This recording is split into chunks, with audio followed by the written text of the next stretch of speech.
Everyone, good evening. আগের দিনের বিরিয়ানির জন্য চিকেন এনেছিলাম আর কিছুটা চিকেন বেঁচে ছিল।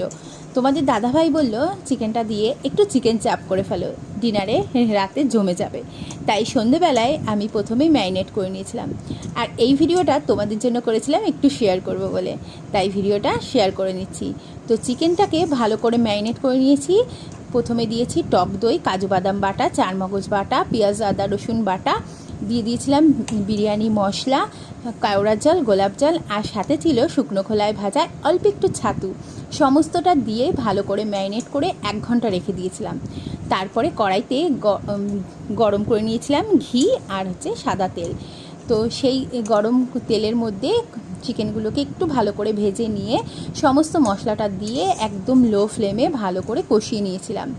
আর দেখো কালারটা একটু চেঞ্জ হয়ে গেল, কারণ তোজো তো ঝাল খেতে পারে না। ওটা তুলে আমরা একটু রেড চিলি পাউডার দিয়ে দিয়েছিলাম।